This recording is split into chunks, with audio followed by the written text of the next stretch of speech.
தென்னிந்தியாவின் பிரம்மாண்டமான கட்டிடக்கலை தலைசிறந்த படைப்புகளைப் பற்றி நீங்கள் எப்போதாவது யோசித்திருக்கிறீர்களா?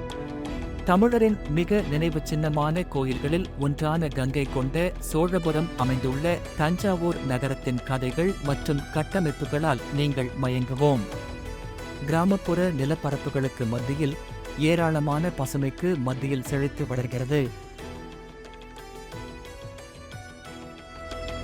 துணைக்கண்டத்திற்கு அப்பால் சோழ பிரதேசத்தை விரிவுபடுத்திய தொலைநோக்கு பேரரசர் முதலாம் ராஜேந்திர சோழனின் செல்வாக்குமிக்க ஆட்சியின் கீழ் கட்டப்பட்ட இந்த கட்டிடக்கலை அற்புதம் அவரது வெற்றிகரமான பயணங்களை குறிக்கும் வகையில் செய்யப்பட்டது.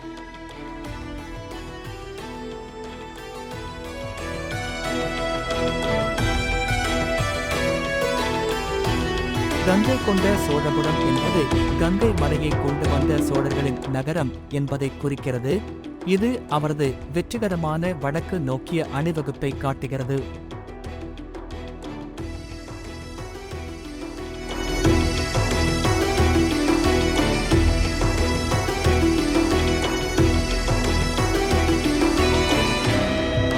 இந்த கோவில் ஒரு கலாச்சார மையமாகவும் செயல்பட்டது. மத, குடிமை மற்றும் கலை நிகழ்வுகளுக்கான மையமாக இருந்தது. அரச விழாக்கள், நடன நிகழ்ச்சிகள், இலக்கிய கூட்டங்கள் அனைத்தும் அதன் தெய்வீக எல்லைகளுக்குள் செழித்து வளர்ந்தன. இது ஒரு வழிபாட்டு தலமாக மட்டுமல்லாமல் கலாச்சார வாழ்வாதாரமாகவும் மாறியது.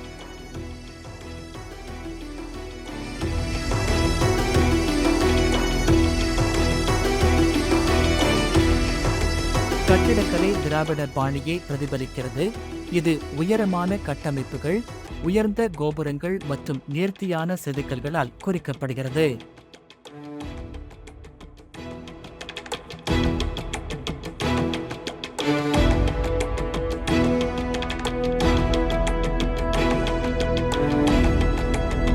ஒவ்வொரு கட்டமைப்பு கூறுகளும் வரலாற்றின் ஒரு பாடலாக செயல்படுகின்றன. வெற்றிகள், மத நம்பிக்கைகள் மற்றும் தமிழ் கலாச்சாரத்தின் செழுமையை விவரிக்கிறது.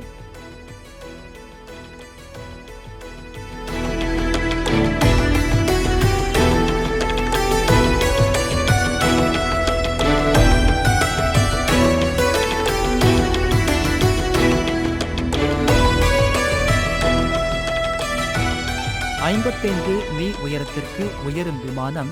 இது தென்னிந்தியாவின் மிக உயரமான ஒன்றாகும். இது பிரபஞ்சத்தின் வான மையமான மேரு மலையை குறிக்கிறது.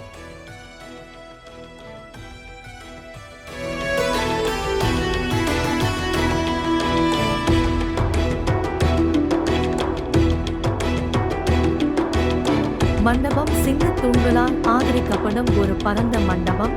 ஒவ்வொன்றும் நடன கலைஞர்கள், இசைக்கலைஞர்கள் மற்றும் புராண உயிரினங்களின் உருவங்களுடன் சிக்கலான முறையில் செதுக்கப்பட்டுள்ளன.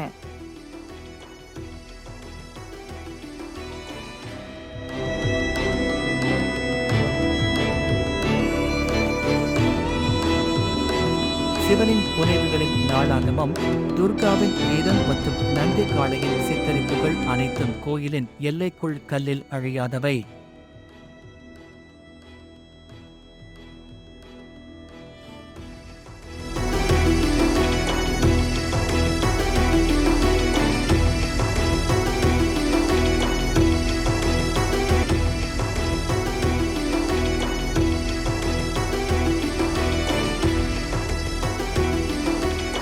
மனித நாகரிகத்தின் இத்தகைய தலைசிறந்த படைப்புகளை ஆராய்வதற்கும் மாயமாக்குவதற்கும் நேரத்தை எடுத்துக் கொள்ளுங்கள்.